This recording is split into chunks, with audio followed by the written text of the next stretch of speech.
Tutaj William. Witajcie na sotygodniowym podsumowaniu polskich wiadomości ze mną, William Murphy. Poland's main news stories over the past week have included Poland and Hungary withhold consent to the new EU budget and COVID-19 Economic Rescue Fund over linkage of funding to the rule of law question. Differing visions of the role of the European Union, as well as internal political dynamics within the ruling bloc in Poland, feature in the reasons for the current impasse. Prime Minister Morawiecki says there's no need for a national lockdown now, as COVID-19 case numbers ease back somewhat. And a man is charged over the apartment fire arising from an incident at the Independence Day March. If anyone thought that Brexit meant the end of fundamental arguments within the European Union over principles such as the proper scope of its remit and its relationship with national sovereignty, this week will have proven them wrong. On Monday, Poland and Hungary withheld their agreement to the EU's 6-year budget covering the period 2021 to 2027, as well as to the new €750 billion fund designed to counter the economic impact of COVID-19. The move by the two countries, who've both been the target of enforcement action by the EU Commission over the alleged undermining of democratic standards and judicial independence, is in response to the adoption of a new mechanism to link payments from the EU budget to adherence to such standards, as judged by the EU institutions. A move both countries were powerless to stop, as it was agreed under qualified majority voting. The move at a meeting in Brussels of national ambassadors to the EU is being widely described as a veto, as the package required unanimous consent. The ambassadors had earlier approved the new rule of law mechanism by a majority vote. As in all EU matters, the affair will likely end in a compromise, with both countries receiving some political assurances as to how the new mechanism can be used. Nonetheless, the row marks a major escalation in the conflict between some of the member states and those in the EU institutions who want to use the EU as a mechanism for advancing their view of what they perceive as modern democratic and human rights standards. The veto won't have come as any surprise, as both countries had signalled their intentions well in advance. On Monday of last week, Prime Minister Mateusz Morawiecki wrote to Chancellor Angela Merkel, as Germany is the current holder of the rotating presidency of the Council of the European Union, saying he did not see the possibility of ratifying the budget in the Polish Parliament. In his letter, Morawiecki warned that the law on the protection of the EU's budgetary interests is secondary to the Treaty on European Union.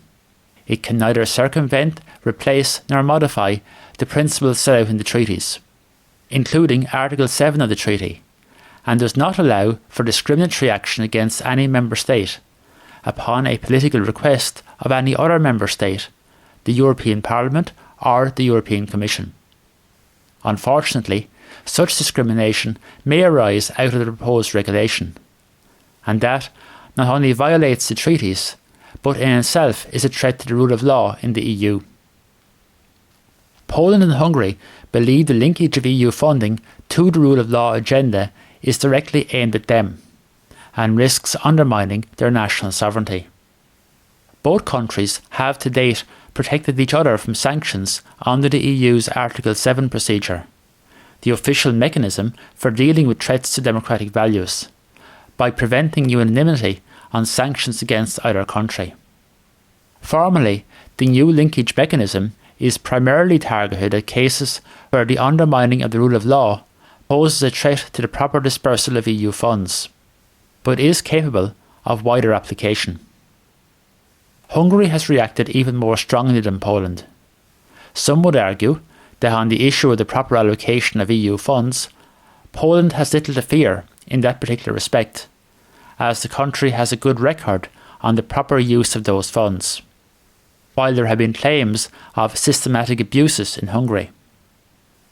Many members of the dominant groupings in the European Parliament have made clear their insistence on the implementation of the new mechanism, and would themselves accept the argument of Poland and Hungary that they do actually want to use the ability to withhold EU funds as a political lever to force both countries to change their domestic policies.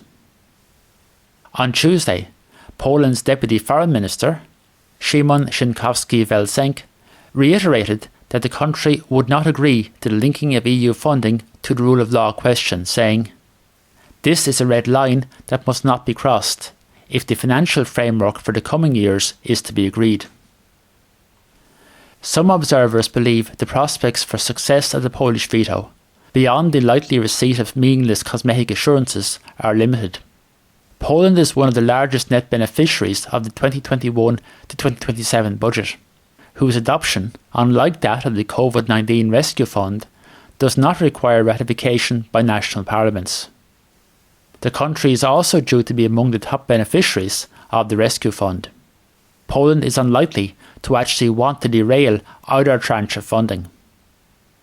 Internal political machinations within the ruling Zjednoczona Prawica bloc may be a consideration, with Solidarna Polska leader Zbigniew Ziobro in particular urging a tough stance, and for Poland to veto the budget as a way of blocking linkage of EU funding to the judicial independence questions.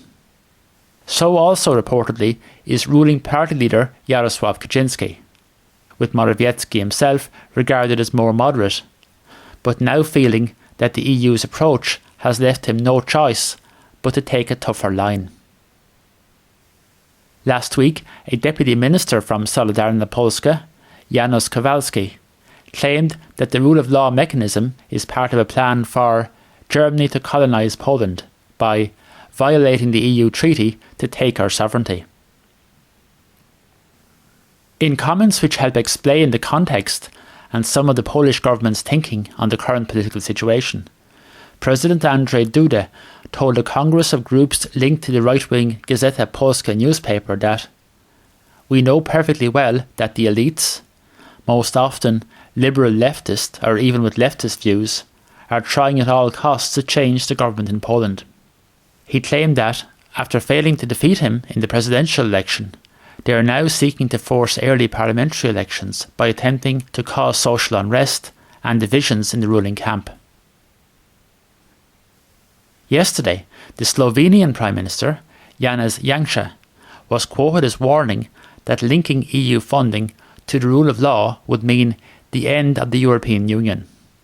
He was quoted as saying that the Lisbon Treaty establishes instruments to ensure respect for the rule of law in Europe, adding that, nevertheless, an attempt has been made at technical coordination between the leadership of the EU Parliament and the presidency of the EU Council, with the aim of establishing an additional instrument.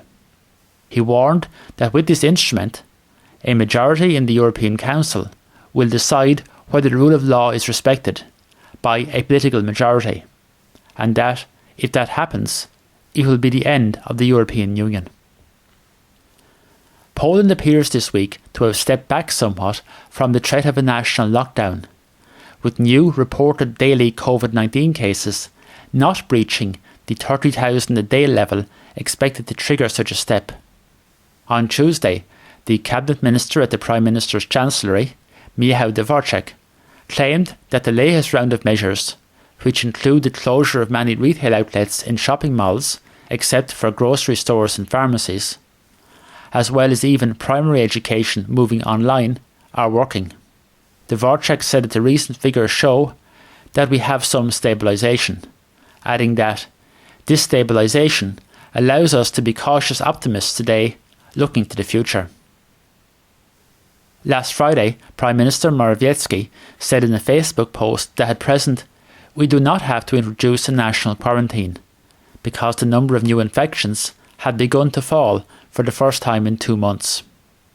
Having reported a record 27,875 new cases on November 7th, subsequent figures have edged lower.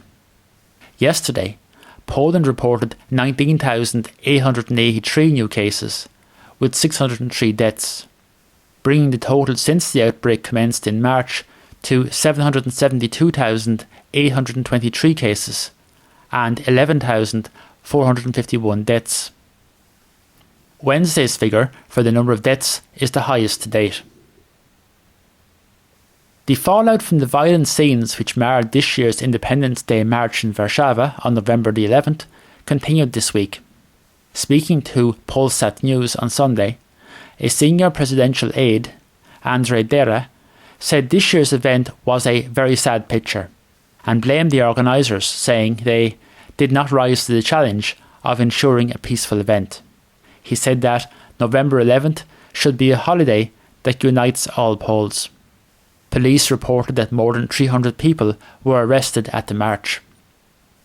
Meanwhile, Warszawa prosecutors said on Sunday they charged the man over one of the worst incidents on the day, in which a flare was apparently aimed at an apartment building in which LGBT and women's rights banners were displayed, causing one apartment to be set alight.